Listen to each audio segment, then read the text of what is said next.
Abilio y de su novela Entre dormido. Y es que esa novela que me propongo finalizar, si es posible antes de este año, antes de final el Oduda, lo tuyo es el reino, ha sido considerada como su obra principal. Desconozco lo que los mismos críticos, y recuerdo lo de la crítica extraordinaria que leí justo una semana antes de conocer a Abilio, que lo conocí por casualidad a través de su hermano Ramón, había aparecido en Novelia. Una crítica que, bueno, hablaba de Paraíso y después de Tuyo es el reino. En fin, yo no hablo de Paraíso, pero sí que voy, de Tuyo es el reino, sí que voy a hablar de esta novela. Y me parece, a lo mejor a ti te sorprende, que hay una vinculación entre la primera novela y la novela actual. Dicho de otra manera, las dos que preceden, Los Palacios Distantes y sobre todo Imitar el secreto de La Habana, no siguen una línea directa que venía antes de la primera novela de Tuyo es el reino. Me da la sensación de que esto es así, de que hay una, y que conste, insisto, en que lo digo sin haber acabado esta primera novela, pero me da la sensación de que en algo hay un instinto literario que, sin ni mucho menos menospreciar las siguientes, tanto una como otra, la verdad, lo he pasado muy bien leyéndola, pues hay quizá algo más de literatura dura y pura, en lo que quizá esto represente. Son obras menores, ni muchísimo menos. Los Palacios Distantes, igual que también durante este tiempo que lleva Abilio viviendo en España, en Barcelona concretamente, pues antes de hacer esta segunda gran novela que sería la actual, la que presentamos ahora, pues también nos ha dado a conocer mucha obra dispersa que él había ido trabajando antes, y así hemos podido ver pues, su obra poética, obra sobre todo de teatro, y particularmente, aparte de muchos cuentos, los cuentos para los escritores cubanos da la sensación de que es un paso previo obligatorio antes de empezar una novela, que después lo hacen incluso de una manera paralela. Incluso después otra obra que a mí particularmente me fascinó, que es el Manual de Tentaciones, que es todo un recital de literatura poética para leer en voz alta y, como he dicho alguna vez, si es posible, desde la misma cama.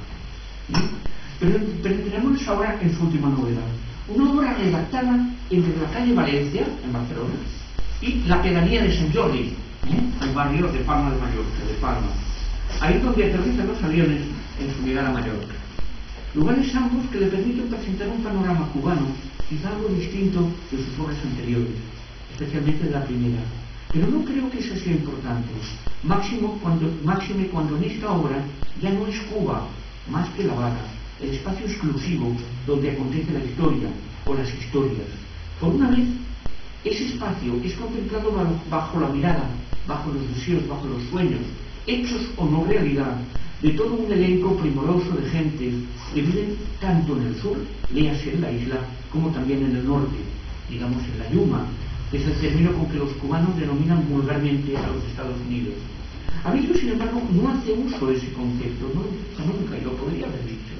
Y no lo hace, seguramente porque los protagonistas, allí residentes, aparte de los protagonistas, viajan mucho por Estados Unidos, o allí viajeros, no lo perciben como tal.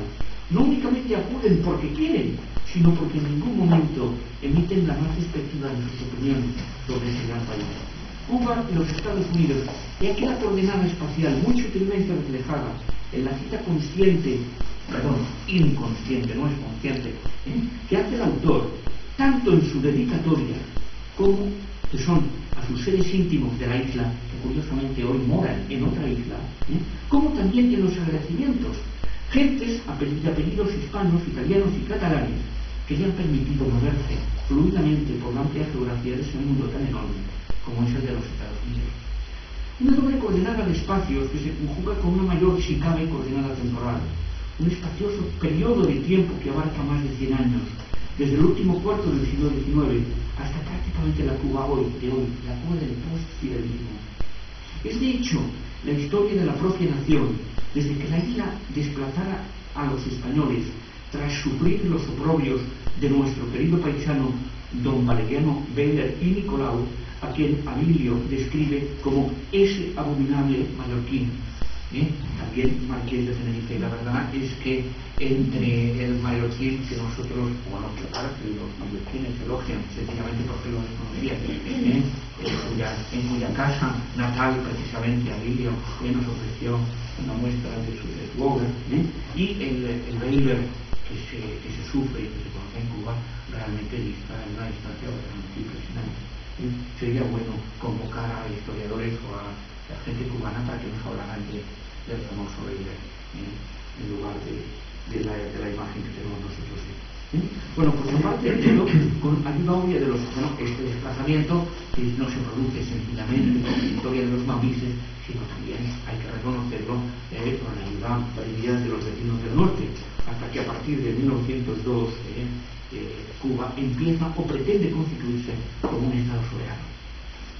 Heterogeneas coordenadas, por tanto, planteadas sino expuestas en planos contrapuestos, alternando prácticas propias del montaje cinematográfico de las construidas de las FARC con escenas contemporáneas, lo que hoy llamaríamos en vivo.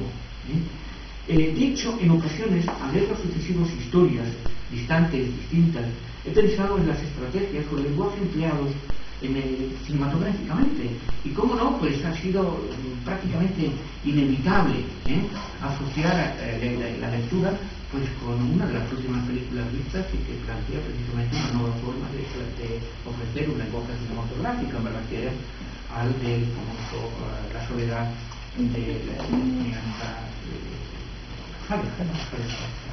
en el que se divide la pantalla, pues algo parecido podría estar ocurriendo si de alguna manera algún día se llegase al cine. Está claro, esta es una opinión, una mera opinión, que probablemente evita sonrisas de extrañeza en quien ha escrito esta historia. Veo que no hay demasiadas sonrisas. Bueno, se lo esfuerzo. Un mundo en el que proliferan los guiños a los historiadores, a los amantes de las efemérides, a los botánicos, a los científicos, etcétera, etcétera. Al tiempo que no escapa ni mucho menos, creo que todo lo contrario, de una exhibición desbordante de su espíritu altamente mitómano, raramente amagado, pero esto no se puede ocultar. Así, a lo largo de las 376 páginas, somos testigos de la aparición continua de las más célebres representantes del mundo de la canción, tanto cubana como norteamericana, de los actores de Hollywood, de todo ese glamour que tanto lo envuelve, de nombres y apellidos de escritores y otros famosos personajes por su quehacer político o incluso por su apreciación científica van apareciendo constantemente. O porque no también por su quehacer humanitario, según se refleja en las apariciones de gentes ilustres de toda tarea, desde la célebre enfermera o creadora de la enfermería como Florence Nightingale, hasta el mismo Auguste Comte, o desde John Gilbert hasta Eugenia de Montijo, y así podríamos seguir y seguir. Es una especie de profesión inacabable de nombres, de fechas, de ejemplos, etc. Y algunos de ellos nos parecen que cada uno de nosotros, pues en alguna ocasión, ha tenido como una especie de personaje que él ha conocido y que cree que los demás no conocen. No, la verdad, en este usuario de nombres salen personajes de los más curiosos, ¿no? ¿Son ellos los verdaderos protagonistas? No. ¿Son acaso personajes de relleno?